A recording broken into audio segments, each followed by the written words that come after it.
दोस्तों आज का हमारा वीडियो रासायनिक अभिक्रिया एवं समीकरण का दूसरा वीडियो है। इस वीडियो में दोस्तों हम लोग बचा हुआ जितना भी सब्जेक्टिव क्वेश्चन था रासायनिक अभिक्रिया एवं समीकरण रसायन विज्ञान का पहला चैप्टर है। तो इस चैप्टर में जितना भी बचा हुआ सब्जेक्टिव क्वेश्चन था दोस्तों वो सारे क्वेश्चन को इस वीडियो में हम कवर किए हैं। यह वीडियो थोड़ी लंबी है लेकिन आप इस वीडियो को शुरू से अंत तक देखिएगा। इसमें सारा क्वेश्चन एनसीईआरटी बुक से लिया गया है। इसके पहले हम लोग एक वीडियो अपलोड कर दिए हैं रासायनिक अभिक्रियाएं एवं समीकरण का। उसके बाद जितना भी क्वेश्चन बचा हुआ था वो सारा क्वेश्चन को इस वीडियो में हम लोग सॉल्व करेंगे, ठीक है। तो आप इस वीडियो को शुरू से अंत तक देखिए और सभी क्वेश्चन को याद रखिए, क्योंकि यदि रासायनिक अभिक्रियाएं एवं समीकरण से क्वेश्चन बोर्ड एग्जाम में पूछेगा तो इससे ज़्यादा नहीं पूछेगा, ठीक है। सारा क्वेश्चन दोस्तों आपको एनसीईआरटी बुक से ही दिया गया है। तो चलिए देखते हैं आज का पहला क्वेश्चन। देखिए 5वां नंबर क्वेश्चन में पूछा गया है कि निम्न अभिक्रियाओं के लिए संतुलित रासायनिक समीकरण लिखिए एवं प्रत्येक अभिक्रिया का प्रकार बताएं। दोस्तों इसके पहला वाला वीडियो में हम लोग क्वेश्चन नंबर 1 से क्वेश्चन नंबर 4 तक सभी सब्जेक्टिव क्वेश्चन का आंसर बताए हैं। अब हम आगे क्वेश्चन नंबर 5 से आगे बढ़ेंगे, ठीक है। तो इसमें आपका 4 समीकरण दिया गया, ठीक है। इस 4 समीकरण का आपको प्रकार और रासायनिक समीकरण लिखना है। जैसे ऑप्शन ए में दिया गया कि पोटेशियम ब्रोमाइड और बेरियम आयोडाइड ये दोनों अभिक्रिया कर रहा है, ठीक है। और अभिक्रिया करने के बाद potassium iodide plus barium bromide बना रहा है, ठीक है। तो इस समीकरण का रासायनिक समीकरण लिखना है और उसका प्रकार भी हमें बताना है, ठीक है। तो इसी तरह से आपका 4 समीकरण दिया गया है। तो चलिए बारी बारी से सभी समीकरण को रासायनिक समीकरण लिखेंगे और उसका प्रकार भी लिखेंगे, ठीक है। तो वीडियो को आप शुरू से अंत तक देखिएगा। यह दूसरा वीडियो सब्जेक्टिव क्वेश्चन का है। चलिए तो देखिए पहला जिसे हम देखते हैं, पहला में दिया गया है पोटेशियम ब्रोमाइड और बेरियम आयोडाइड, ठीक है। ये दोनों अभिक्रिया कर रहा है। तो पोटेशियम ब्रोमाइड के B R plus barium iodide BaL2, यह जो है BaL2 नहीं BaI2 है, ठीक है। बेरियम आयोडाइड अभिक्रिया कर रहा है तो बना रहा है पोटेशियम आयोडाइड और बेरियम ब्रोमाइड, ठीक है। तो यह समीकरण जो आपका पहला में दिया गया था आपका शब्द में लिखा गया है तो उसे हम रासायनिक समीकरण में लिख दिए हैं। समीकरण संतुलित भी किया गया है और यह जो समीकरण है यह द्वितीय विस्थापन अभिक्रिया का उदाहरण है, ठीक है। जो ऑप्शन ए में दिया गया है potassium bromide plus barium iodide अभिक्रिया कर बना रहा है potassium iodide plus barium iodide, ठीक है। तो इसे हमें रासायनिक समीकरण में लिखेंगे तो KBr प्लस BaI2 अभिक्रिया कर रहा है और बना दिया KL प्लस BaBeR2, ठीक है। यह समीकरण संतुलित किया गया समीकरण है और यह समीकरण द्वितीय विस्थापन अभिक्रिया का उदाहरण है, ठीक है। तो आप लोग अपनी कॉपी में लिख लीजिएगा दोस्तों, ये क्वेश्चन काफ़ी ही महत्वपूर्ण क्वेश्चन है, ठीक है। तो पहला का आप हमें समीकरण बता दिए हैं, पहला जो आपका दिया गया था एग्जाम्पल उसका हम समीकरण और प्रकार भी बता दिए हैं, समीकरण का प्रकार भी, ठीक है। अब हम लोग दूसरा में देखेंगे। तो दूसरा में है कि जिंक कार्बोनेट। तो जिंक कार्बोनेट जो विघटित हो रहा है वो जिंक ऑक्साइड कार्बन और जिंक ऑक्साइड और कार्बन डाइऑक्साइड, ये जो कार्बन है ना इसके बाद में लिखाएगा, ठीक है। यहाँ पे टाइपिंग में मिस्टेक हो गया है। तो जिंक कार्बोनेट जो है यह विघटित होकर जिंक ऑक्साइड और कार्बन डाइऑक्साइड में यह विघटित हो रहा है, ठीक है। तो इसका समीकरण हमें लिखना है। तो पहला के तो आपको बता दिए हैं तो याद रखिएगा, ठीक है। ये सब आपका ऑब्जेक्टिव क्वेश्चन में भी पूछ सकता है। तो चलिए अब दूसरा देखते हैं। तो दूसरा में देखिए आपका है जिंक कार्बोनेट हो गया और ये जो विघटित हो रहा है जिंक ऑक्साइड और कार्बन डाइऑक्साइड में विघटित हो रहा है, ठीक है। ZnCO3 जिंक कार्बोनेट यह विघटित हो रहा है जिंक ऑक्साइड और कार्बन डाइऑक्साइड में। और यह जो समीकरण है दोस्तों यह अपघटन अभिक्रिया का उदाहरण है, क्योंकि यह अपघटन हो रहा है तो यह समीकरण अपघटन क्रिया का उदाहरण है, ठीक है। तो ये दूसरा भी आपको बता दिए हैं, दूसरा एग्जाम्पल। अब तीसरा एग्जाम्पल में देखिए दिया गया है कि हाइड्रोजन प्लस क्लोरीन, ठीक है, दोनों अभिक्रिया कर रहा है तो हाइड्रोजन क्लोराइड बना रहा है, ठीक है। अब इसका हमें रासायनिक समीकरण लिखना है, ठीक है। तो चलिए तीसरा हम देखते हैं। देखिए हाइड्रोजन और क्लोरीन H2 प्लस Cl2 अभिक्रिया करके बना दिया HCl यानी कि हाइड्रोक्लोरिक अम्ल का निर्माण किया। समीकरण संतुलित, 2 हाइड्रोजन 2 क्लोरीन 2 क्लोरीन 2 हाइड्रोजन, समीकरण संतुलित किया गया, ठीक है। और यह जो रासायनिक अभिक्रिया है संयोजन अभिक्रिया, ठीक है, क्योंकि दोनों संयोग करके एक दूसरे का निर्माण किया, ठीक है। दोनों मिला तब ना एक दूसरा नया प्रोडक्ट का निर्माण किया। तो यह संयोजन अभिक्रिया हो गया। और यह अपघटन अभिक्रिया क्योंकि 1 से 2 में विभक्त हो रहा है, ठीक है। तो यह अपघटन अभिक्रिया है और पहला जो है द्विविस्थापन यानी एक दूसरे का स्थान चेंज हो रहा है, तो वो द्विविस्थापन अभिक्रिया हो गया। ठीक है, तो 3 अभिक्रिया बता दिए हैं, तीनों याद रखिएगा। अब चौथा में देखिए डी में जो दिया गया है वो मैग्नीशियम हाइड्रोक्लोरिक अम्ल से अभिक्रिया कर रहा है। ठीक है, मैग्नीशियम हाइड्रोक्लोरिक अम्ल से अभिक्रिया कर रहा है और बना रहा है मैग्नीशियम क्लोराइड और हाइड्रोजन गैस। ठीक है, तो अब हमें इसका रासायनिक समीकरण लिखना है और प्रकार लिखना है। तो चलिए ऑप्शन डी में देखते हैं।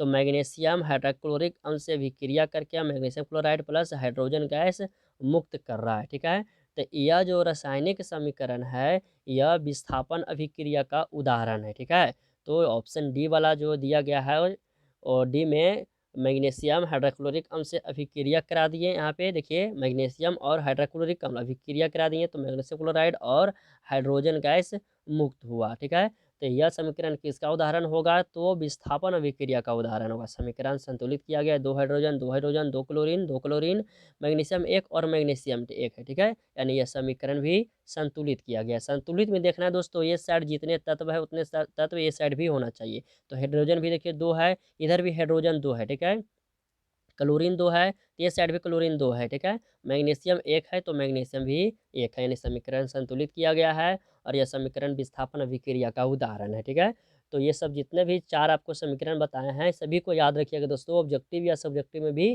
पूछ सकता है। ये देखिए सारा क्वेश्चन आपका एनसीईआरटी बुक से दिया गया, तो सारा क्वेश्चन ही महत्वपूर्ण क्वेश्चन है क्योंकि एनसीईआरटी बुक से दोस्तों 80% क्वेश्चन बोर्ड एग्जाम में पूछे जाते हैं। ठीक है, चलिए अब अगला क्वेश्चन देखते हैं। तो इस क्वेश्चन को आप अपने कॉपी पे लिख लीजिएगा और याद कर लीजिएगा।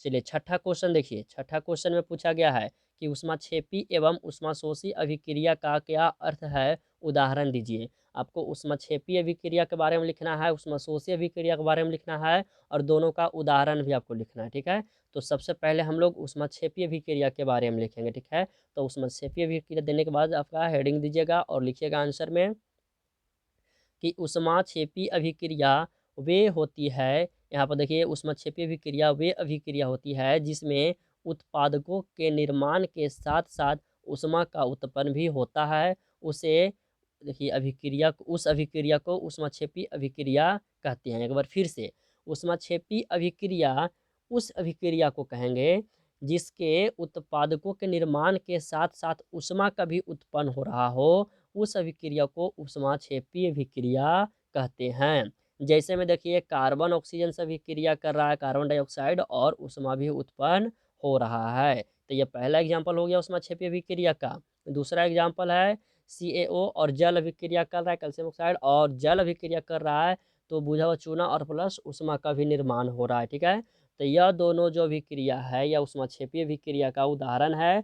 और उसका डिफिनेशन में क्या लिखिएगा कि ऊष्माक्षेपी अभिक्रिया वे होती है जिसमें उत्पादकों के निर्माण के साथ साथ ऊष्मा उत्पन्न भी होता है तथा उस अभिक्रिया को ऊष्माक्षेपी अभिक्रिया कहते हैं। ठीक है, इतना डिफिनेशन लिखने के बाद दो एग्जाम्पल दो उदाहरण ऊष्माक्षेपी को दे देना है। ठीक है, तो ये आपका ऊष्माक्षेपी अभिक्रिया का हो गया। अब हम लोग ऊष्माशोषी अभिक्रिया में क्या लिखेंगे, इसका उदाहरण भी लिखेंगे। ठीक है, तो चलिए इसका स्क्रीनशॉट लेकर आप रख लीजिए। ठीक है, ऊष्माक्षेपी अभिक्रिया उदाहरण के साथ स्क्रीनशॉट लेकर अपने फ़ोन में रख लीजिए। चलिए अब आगे बढ़ते हैं। दूसरा जो आपका दिया गया था ऊष्माशोषी, तो ऊष्माशोषी लिख के हेडिंग दीजिएगा और लिखिएगा इसके आंसर कि ऊष्माशोषी अभिक्रिया वे अभिक्रिया होती है जिसमें उत्पादकों के निर्माण के साथ साथ ऊष्मा का अवशोषित होता है। ठीक है, उस अभिक्रिया को ऊष्माशोषी अभिक्रिया कहते हैं। जैसे उदाहरण में देखिएगा CaCO3 कैल्शियम कार्बोनेट जो है यह ऊष्मा से अभिक्रिया करके CaO और कार्बन डाइऑक्साइड में विघटित हो रहा है। ठीक है, यानी इसमें ऊष्मा का श्वसन हो रहा है, ऊष्मा ले रहा है तब यह जाके विघटित हो रहा है। उसी तरह सब दूसरा एग्जाम्पल है PbNO3, यह जो है ये भी ऊष्मा को अवशोषित करके PbO+NO3 और कार्बन डाइऑक्साइड में विघटित हो रहा है। ठीक है, तो यह दोनों भी जो उदाहरण हो गया यह ऊष्माशोषी यानी कि वैसा अभिक्रिया जिसमें ऊष्मा का जरूरत हो रहा है। ठीक है, उस अभिक्रिया को हम लोग ऊष्माशोषी अभिक्रिया कहेंगे। ठीक है, जैसे आप उदाहरण ही देख ही रहे हैं। और वैसा अभिक्रिया जिसमें जो अभिक्रिया कर रहा है और ऊष्मा को उत्सर्जित कर रहा है, तो वो जैसे सोडियम जल से अभिक्रिया करता है, तो सोडियम जल से अभिक्रिया करता है दोस्तों तो वह ऊष्मा को उत्पन्न करता है, हाइड्रोजन गैस को भी उत्पन्न करता है, तब ना ऊष्मा को प्राप्त करके हाइड्रोजन गैस जो वो जलने लगता है। तो उसमें जो है ऊष्मा वह जो उदाहरण होगा सोडियम जल से अभिक्रिया कर रहा है वो ऊष्माक्षेपीय अभिक्रिया का उदाहरण होगा, क्योंकि ऊष्मा का है जो उत्सर्जित हो रहा है, ठीक है। और ये सब जो है ऊष्मा शोषी अभिक्रिया का उदाहरण है, ठीक है। तो इसे भी आप अपने फ़ोन में स्क्रीनशॉट लेकर रख लीजिए। ये सब क्वेश्चन काफ़ी ही महत्वपूर्ण क्वेश्चन है, ठीक है। चलिए अब अगला क्वेश्चन देखते हैं। देखिए क्वेश्चन नंबर 7 में देखिए क्या पूछा गया है कि श्वसन को ऊष्माक्षेपीय अभिक्रिया क्यों कहते हैं, वर्णन कीजिए, ठीक है। श्वसन श्वसन जो हम लोग करते हैं उसे ऊष्माक्षेपीय अभिक्रिया क्यों कहते हैं, वर्णन कीजिए। तो आंसर में लिखिएगा कि श्वसन की क्रिया से हमारे शरीर की कोशिकाओं में ग्लूकोज का दहन होता है, जिसमें ऊर्जा निकलती है। इसी ऊर्जा में हम अपने दैनिक कार्य करते हैं, अतः श्वसन एक ऊष्माक्षेपी अभिक्रिया है। इसका रासायनिक समीकरण इस प्रकार है। देखिए नीचे जो रासायनिक समीकरण जो यह दिया गया है यह ऊष्माक्षेपी अभिक्रिया का है। जैसे ग्लूकोज जो है कार्बन डाइऑक्साइड से अभिक्रिया करके CO2 और जल प्लस ऊर्जा उत्पन्न करता है, ठीक है। तो यह जो उदाहरण हो गया ऊष्माक्षेपी अभिक्रिया का उदाहरण हो गया, ठीक है। तो इस क्वेश्चन भी अब इसे भी आप अपने मोबाइल में स्क्रीनशॉट रख लीजिए, क्योंकि ये भी क्वेश्चन काफ़ी ही महत्वपूर्ण क्वेश्चन है। इससे हम लोग देखिए श्वास लेते हैं फिर छोड़ते हैं तो वो गर्म निकलता है, निकलता है कि नहीं, प्रैक्टिकली करके भी आप देख सकते हैं, ठीक है। तो यह जो है श्वसन को ऊष्माक्षेपीय अभिक्रिया क्यों कहते हैं तो लिखिएगा, श्वसन की क्रिया से हमारे शरीर की कोशिकाओं में ग्लूकोज का दहन होता है। ग्लूकोज का सूत्र होता है दोस्तों C6H12O6। तो इसे आप याद रखिएगा, डायरेक्ट पूछेगा कि ग्लूकोज का रासायनिक सूत्र, तो C6H12O6 याद रखिएगा, तब ना आंसर बता पाइएगा, ठीक है। तो ये सब देखिए जो समीकरण बता रहे हैं ना, इसमें से आपका ऑब्जेक्टिव क्वेश्चन किस तरह से पूछेगा ये सभी हम बता रहे हैं, तो उस पर थोड़ा आप विशेष ध्यान दीजिएगा, ठीक है। तो आप इसे भी अपने फ़ोन में रख लीजिए या फिर अपने कॉपी पर लिख कर याद कर लीजिएगा। चलिए अब आगे बढ़ते हैं, क्वेश्चन नंबर 8 देखते हैं। क्वेश्चन नंबर 8 में पूछा गया कि वियोजन अभिक्रिया को संयोजन अभिक्रिया के विपरीत क्यों कहा जाता है, कि नए क्रियाओं के लिए समीकरण लिखिए। देखिए वियोजन अभिक्रिया को संयोजन अभिक्रिया के विपरीत क्यों कहा जाता है, इसी के बारे में आपको लिखना है, ठीक है। तो उत्तर में हम लोग क्या लिखेंगे कि वियोजन अभिक्रिया में एकल अभिकारक दो या दो से अधिक सरल उत्पादकों में टूट जाता है। देखिए वियोजन अभिक्रिया में क्या होता है कि एक अभिकारक जो है, ठीक है, जैसे जल H2O या जल है वह एक अभिकारक है, और यह जब इसमें विद्युत धारा प्रवाहित करेंगे तो यह दो अभिक्रिया में टूटेगा, एक हाइड्रोजन एक ऑक्सीजन में। तो यह आपका वियोजन अभिक्रिया हो गया, ठीक है। जबकि जो संयोजन अभिक्रिया है उसमें दो या दो से अधिक अभिकारक परस्पर अभिक्रिया करके एकल उत्पादक बनाते हैं, अतः वियोजन अभिक्रिया को संयोजन अभिक्रिया के विपरीत कहते हैं। जैसे आप समझिएगा, ठीक है। वियोजन अभिक्रिया जैसे जल को एग्जाम्पल दिया हम आपको H2O, जब इसमें विद्युत धारा को प्रवाहित करेंगे तो यह हाइड्रोजन और ऑक्सीजन में टूटेगा, हाइड्रोजन और ऑक्सीजन में टूटेगा, यानी कि यह देखिए दो अभिकारक में टूट रहा है। जबकि संयोजन अभिक्रिया में क्या होता है दोस्तों, दो अभिकारक जैसे हाइड्रोजन और ऑक्सीजन जब अभिक्रिया करेगा तो क्या बनाएगा, H2O बनाएगा, ठीक है। तो हाइड्रोजन और ये ऑक्सीजन अभिक्रिया दो अभिकारक अभिक्रिया कर रहा है, दो तत्व मिलके तो एक नया तत्व का निर्माण कर रहा है, यानी दो मिलके एक नया बना रहा है, तो वह संयोजन अभिक्रिया। और एक जो है वो दो में टूट रहा है तो वह वियोजन अभिक्रिया है। तो दोनों एक दूसरे के विपरीत है कि नहीं, है ना। तो इसी तरह से आपको अपने भाषा में भी आप लिख सकते हैं। और उदाहरण जैसे यहाँ पे देखिएगा वियोजन अभिक्रिया का उदाहरण, वियोजन अभिक्रिया का उदाहरण कैल्शियम कार्बोनेट जो है या कैल्शियम ऑक्साइड और कार्बन डाइऑक्साइड में विघटित हो रहा है, यह एक तत्व है और यह देखिए दो तत्व में विघटित हो रहा है। तो यह जो अभिक्रिया है वियोजन अभिक्रिया का उदाहरण हो गया, ठीक है। उसी तरह से अगला संयोजन अभिक्रिया का उदाहरण देखिए। तो संयोजन अभिक्रिया का उदाहरण देखिए, कैल्शियम ऑक्साइड प्लस H2O जल अभिक्रिया करके क्या बना, बोझा चूना और ऊष्मा को उत्पन्न कर रहा है, यानी दो तत्व मिलकर एक नया तत्व का निर्माण कर रहा है, ठीक है। तो यह क्या हो जाएगा, तो यह संयोजन अभिक्रिया का उदाहरण होगा, ठीक है। तो आप लोग समझ गए होंगे संयोजन अभिक्रिया किसे कहते हैं, वियोजन अभिक्रिया किसे कहते हैं, एक दोनों को एक दूसरे के विपरीत क्यों कहा जाता है, ठीक है। आशा करते हैं आप समझ गए होंगे। यदि समझने में अभी भी दिक्कत हुआ है तो आप हमें कमेंट कर बता सकते हैं। चलिए आगे बढ़िए, क्वेश्चन नंबर 9। क्वेश्चन नंबर 9 है कि उन वियोजन अभिक्रियाओं के एक एक समीकरण लिखिए जिनमें ऊष्मा प्रकाश एवं विद्युत के रूप में ऊर्जा प्रदान की जाती है। क्वेश्चन ये भी काफ़ी ही महत्वपूर्ण है, तो चलिए इसका आंसर लिखते हैं। पहला में देखिए ऊष्मीय वियोजन अभिक्रिया, आपसे पूछा गया क्वेश्चन में कि उन वियोजन अभिक्रिया का एक एक समीकरण हमें बताइए जिसमें ऊष्मा प्रकाश एवं विद्युत के रूप में ऊर्जा प्रदान करती हो। तो पहला जो है उष्मा वियोजन अभिक्रिया, ठीक है, जिसमें में कैल्शियम कार्बोनेट जो है, इसमें जब ये उष्मा प्रवाहित किया जाएगा तो यह दो तत्व में विघटित हो रहा है, CaO और CO2 यानी कार्बन डाइऑक्साइड में। तो यह हो गया उष्मीय वियोजन अभिक्रिया का उदाहरण, ठीक है। CaCO3 में जब उष्मा प्रभावित करेंगे तो ये दो तत्व में टूट गया आपका CaO और CO2 में, ठीक है। तो यह हो गया आपका वियोजन अभिक्रिया का, उष्मीय वियोजन अभिक्रिया का उदाहरण हो गया। उसी तरह से दूसरा आपका है प्रकाशीय वियोजन अभिक्रिया। तो देखिए AgCl जो है जब इस पर प्रकाश पड़ता है तो AgCl में विघटित होता है। तो यह जो अभिक्रिया हो गया, समीकरण संतुलित किया गया है, 2 सिल्वर इधर भी, 2 सिल्वर इधर, 2 क्लोरीन और 2 क्लोरीन इधर भी, ठीक है। यह समीकरण संतुलित किया गया है। तो यह जो हो गया प्रकाशीय वियोजन अभिक्रिया के प्रकाश के द्वारा वह तत्व विघटित हो रहा है तो वो प्रकाशीय वियोजन अभिक्रिया, उष्मा के द्वारा तो उष्मीय वियोजन अभिक्रिया, विद्युत के द्वारा तो विद्युत वियोजन अभिक्रिया। जैसे तीसरा में देखिए विद्युत वियोजन अभिक्रिया, जल में जब विद्युत धारा प्रवाहित करेंगे तो हाइड्रोजन और ऑक्सीजन में विघटित होगा, होगा कि नहीं होगा।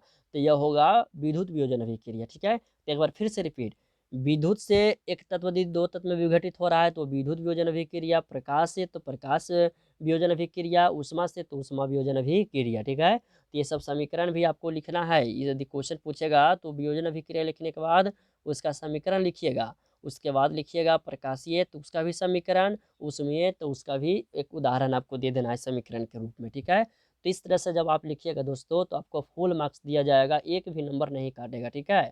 जिस तरह से आप बोर्ड में लिखते हैं तो, ठीक है। तो आशा करते हैं कि आप ये भी क्वेश्चन समझ गए होंगे। अब आगे बढ़ जाते हैं, अगला क्वेश्चन देखते हैं। दोस्तों आज हम लोग लाइव क्लास इसलिए नहीं लिए हैं, आप लोग को लग रहा होगा क्या लाइव क्लास नहीं हुआ। तो देखिए जिस दिन बारिश होगा दोस्तों लाइव क्लास के टाइम में, उस दिन हम लाइव क्लास नहीं लेंगे। कारण आप समझ ही रहे होंगे, बारिश के समय में देखिए नेट, मोबाइल फ़ोन वगैरह, रेडियो, टीवी ये सब बंद रखना है। तो उस समय जिस समय बारिश होगा, बिजली जब जो कड़कती है तो उस समय दोस्तों लाइव लेना उचित नहीं रहता है, ठीक ना। तो जब जब भी बारिश होगा, जिस दिन बारिश होगा ये लाइव क्लास के टाइम में, तो उस दिन दोस्तों आपका लाइव क्लास कैंसिल रहेगा, ठीक है।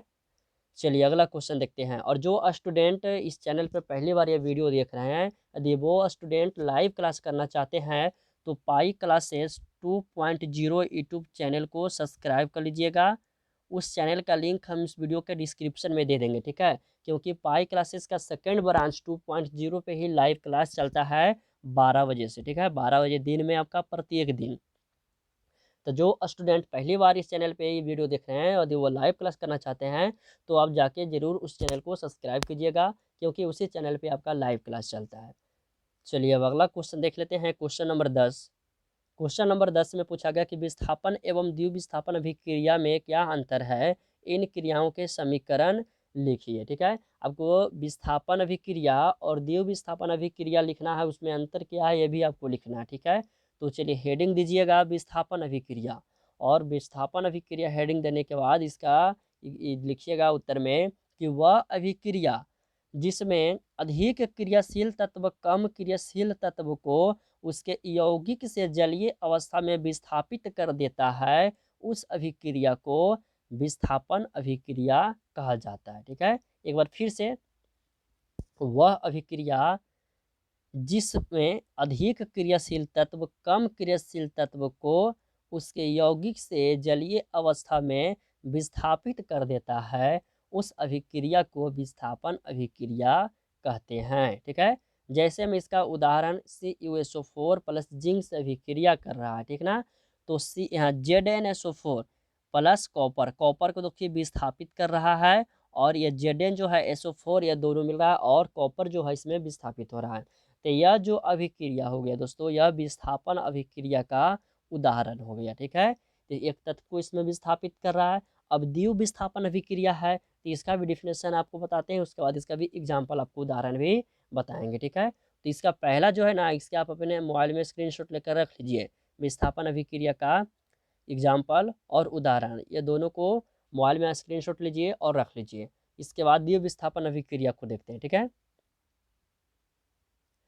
देखिए द्विव विस्थापन अभिक्रिया, इसका जब उदाहरण लिखिएगा, वह अभिक्रिया जिसमें अभिकारकों के मध्य जलीय अवस्था में आयनों का आदान प्रदान होता है, ठीक है।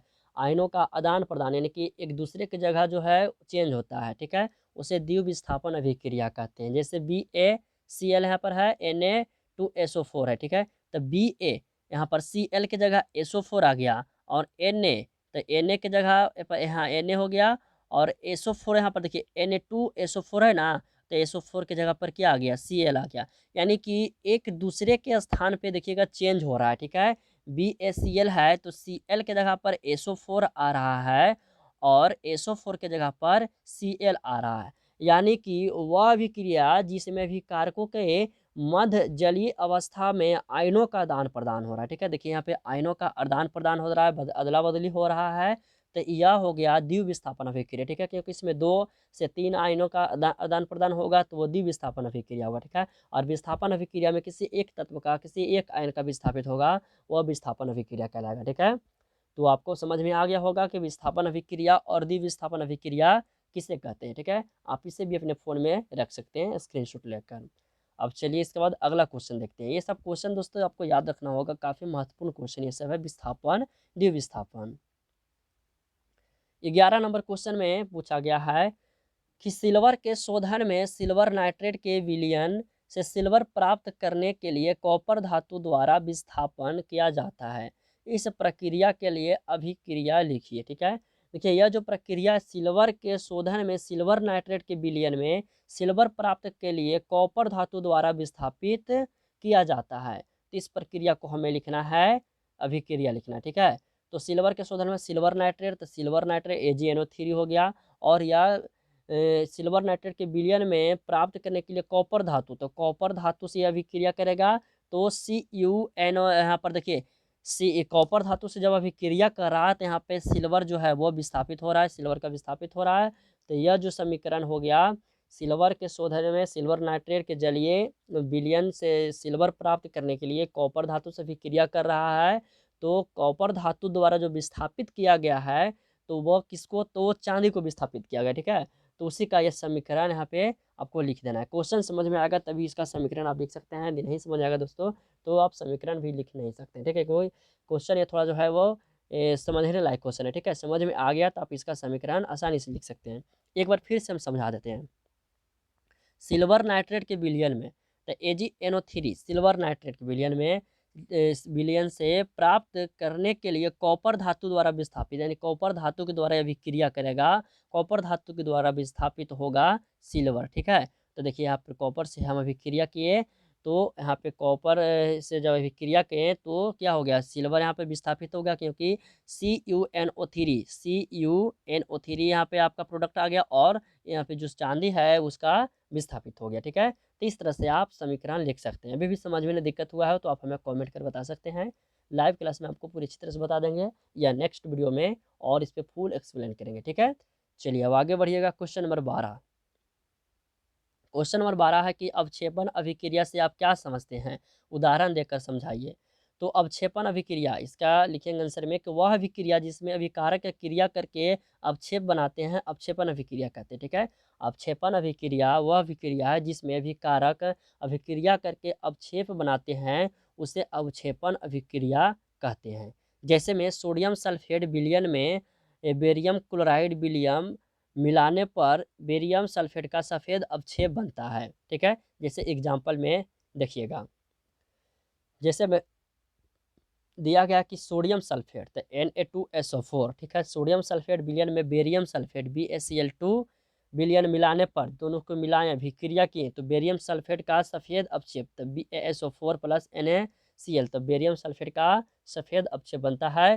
तो यह जो हो गया अवक्षेप, यानी कि किसका, तो अवक्षेपण अभिक्रिया का उदाहरण हो गया, ठीक है। जैसे एग्जाम्पल में यहाँ पर जैसे जो दिया गया है ना, सोडियम सल्फेट विलयन में बेरियम सल्फेट अभिक्रिया करेंगे तो मिलाने पर बेरियम सल्फेट का अवक्षेप बनता है, जिसे आप ये इस समीकरण से आप समझ ही रहे होंगे, ठीक है। तो यह उदाहरण हो गया अवक्षेपण अभिक्रिया का, ठीक है।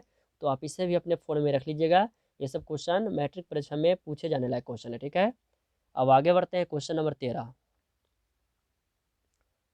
क्वेश्चन नंबर 13 में है कि ऑक्सीजन के योग का ह्रास के आधार पर निम्न पदों की व्याख्या कीजिए, प्रत्येक के लिए 2 उदाहरण दीजिए। तो ऑक्सीजन के योग का ह्रास के लिए आधार पर जो निम्न 2 पद की व्याख्या करना है और उसके लिखना है, प्रत्येक का उदाहरण देना है। तो पहला आपका है उपचयन और अपचयन, ठीक है। तो उपचयन के बारे में लिखना है, अपचयन के बारे में लिखना है और इसका एक एक उदाहरण देना है। तो पहले में हम लिखेंगे उपचयन, ठीक है। तो उपचयन देखिए हेडिंग दीजिएगा और आंसर में लिखिएगा कि वह रासायनिक अभिक्रिया जिसमें ऑक्सीजन का योग हो उसे उपचयन अभिक्रिया कहते हैं। उपचयन अभिक्रिया किसे कहते हैं? वह रासायनिक अभिक्रिया जिसमें ऑक्सीजन का योग हो उसे रासायनिक अभिक्रिया कहते हैं। जिससे मैग्नीशियम ऑक्सीजन से अभिक्रिया करा, मैग्नीशियम ऑक्साइड बना दिया है, समीकरण संतुलित किया गया, ठीक है। कार्बन ऑक्सीजन से अभिक्रिया करके कार्बन डाइऑक्साइड गैस बना दिया। तो यह सब समीकरण है जिसमें ऑक्सीजन का योग हो रहा है, यानी कि ऑक्सीजन जुड़ रहा है, तो यह उपचयन अभिक्रिया होगा, ठीक है। उसके बाद अपचयन अभिक्रिया। तो अपचयन अभिक्रिया वह रासायनिक अभिक्रिया जिसमें ऑक्सीजन का ह्रास हो उसे अपचयन अभिक्रिया कहते हैं, ठीक है। जैसे एग्जाम्पल में देखिएगा COU प्लस H हाइड्रोजन, ठीक है, H2, यह दोनों जब अभिक्रिया कराए तो कॉपर प्लस जल का निर्माण हो रहा है, इसमें ऑक्सीजन का ह्रास हो रहा है, इसमें योग नहीं हो रहा है, ऑक्सीजन निकल रहा है जहाँ की, ठीक है। तो यह अभिक्रिया अपचयन अभिक्रिया का उदाहरण होगा। उसी तरह से ZNO, ठीक है, पहले से देखिए इसमें ऑक्सीजन योग है, जब यह कार्बन से अभिक्रिया कर रहा है तो ZNO देखिए ऑक्सीजन इसमें से निकल गया ना जी, तो यह अपचयन अभिक्रिया हो गया। उसी तरह से COU है कॉपर ऑक्साइड, तो इसमें से भी देखिए सिर्फ कॉपर बचा है, ऑक्सीजन निकल गया है, तो यह भी आपका अपचयन अभिक्रिया हो गया है, ठीक है। तो समझ गए होंगे अपचयन और उपचयन किसे कहते हैं। उपचयन में ऑक्सीजन जुटेगा और अपचयन में ऑक्सीजन निकलेगा, ठीक है। यही आपका उपचयन और अपचयन है, ठीक है। आशा करते हैं समझ गए होंगे अपचयन और उपचयन। आगे बढ़ते हैं, देखते हैं क्वेश्चन नंबर 14 में देखिए क्या पूछा गया है। पूछा गया कि एक भूरे रंग का चमकदार तत्व X को वायु की उपस्थिति में गर्म करने पर वह काले रंग का हो जाता है। इस तत्व X एवं उसके काले रंग के यौगिक का नाम बताइए। देखिए एक भूरे रंग का चमकदार तत्व X है, तो तत्व का नाम आपको नहीं बताया गया, ठीक है। मान लेते हैं वो तत्व का नाम X है और X तत्व को वायु की उपस्थिति में गर्म करने पर वह काला रंग का हो जाता है, ठीक है। जो चमकदार तत्व है उसे वायु की उपस्थिति में गर्म करेंगे तो वो काला रंग का हो जाता है। तो वह तत्व जो काले रंग के यौगिक का नाम बताइए, जो एक तत्व है उसका नाम हमें बताना है। तो आंसर में देखिए लिखिएगा कि भूरा तत्व X जो है वो कॉपर है तथा बनने वाले काले रंग का यौगिक क्यूपरिक ऑक्साइड है, CuO, ठीक है, क्यूपरिक ऑक्साइड है, ठीक है।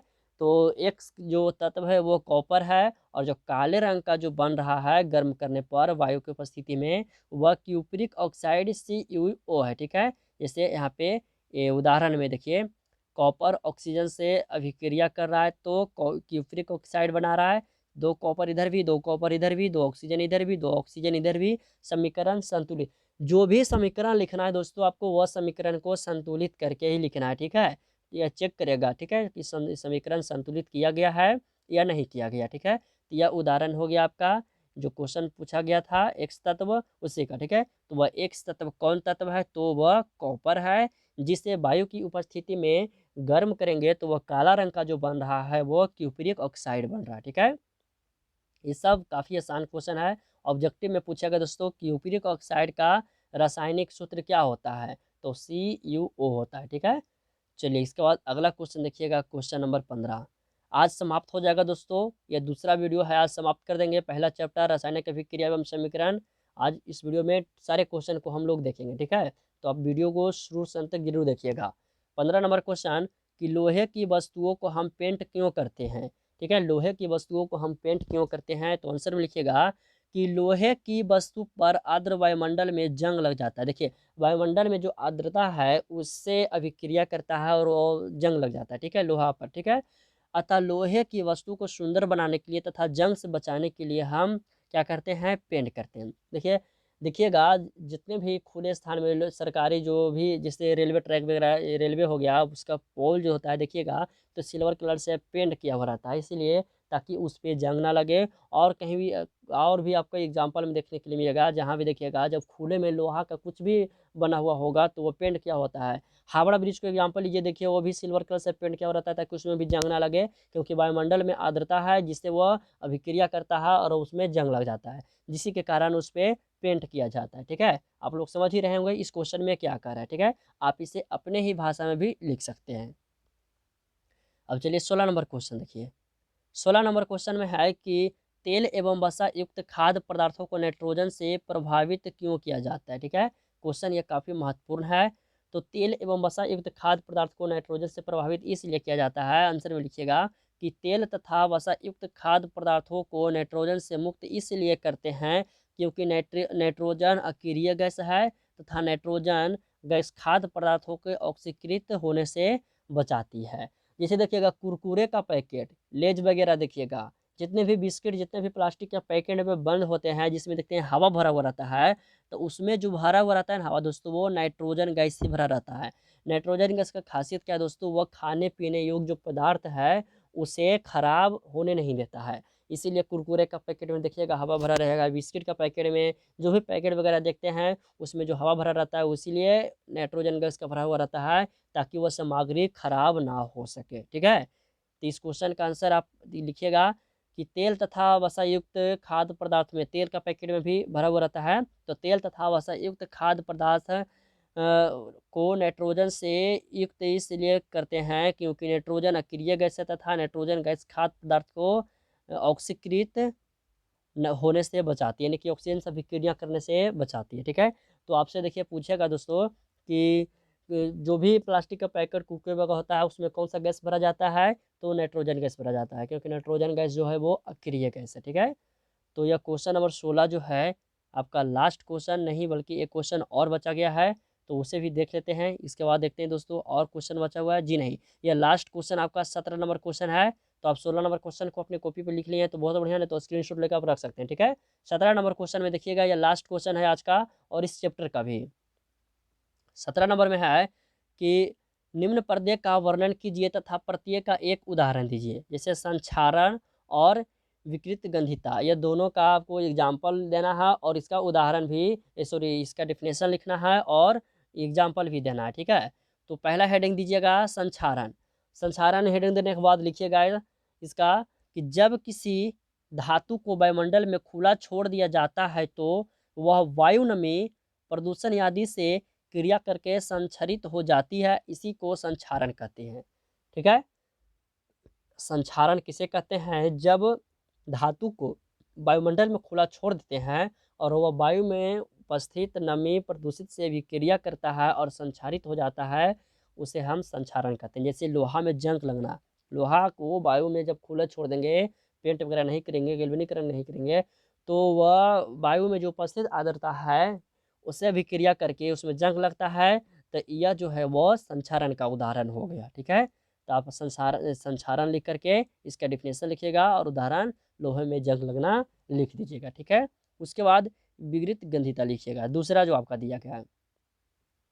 दूसरा है विकृत गंधिता, इसमें लिखिएगा कि तेल तथा वसा युक्त खाद्य पदार्थ को खुला रखने के कुछ कुछ समय बाद ऑक्सीकरण हो जाता है तथा उसी गंध तथा स्वाद में परिवर्तन हो जाता है, इसी क्रिया को विकृत गंधिता कहते हैं। जैसे तेल तथा वसा युक्त, जिसमें नाइट्रोजन गैस वाला जो क्वेश्चन बताए थे ना, तो तेल तथा वसा युक्त खाद्य पदार्थ को जब हम खुले में रखेंगे तो वह जो है ऑक्सीजन से अभिक्रिया कर ऑक्सीकरण हो जाता है और वह जो है गंध तथा स्वाद में परिवर्तन, यानी कि उसका जो सेंट है थोड़ा खराब हो जाता है, गंध में कुछ परिवर्तन आ जाता है और स्वाद में भी परिवर्तन हो जाता है। ठीक है, तो यह जो हो गया उदाहरण, वह विकृत का उदाहरण हो, इसी हो गया, डिफिनेशन हो गया।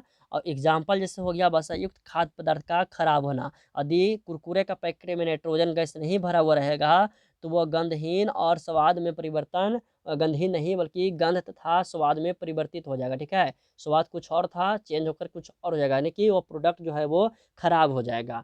तो वह किसका उदाहरण होगा, तो विकृत गंधिता का उदाहरण होगा। ठीक है, तो विकृत गंधिता का उदाहरण, अब डिफिनेशन लिखने के बाद उदाहरण में लिख दीजिएगा वसा युक्त खाद्य पदार्थ का खराब होना।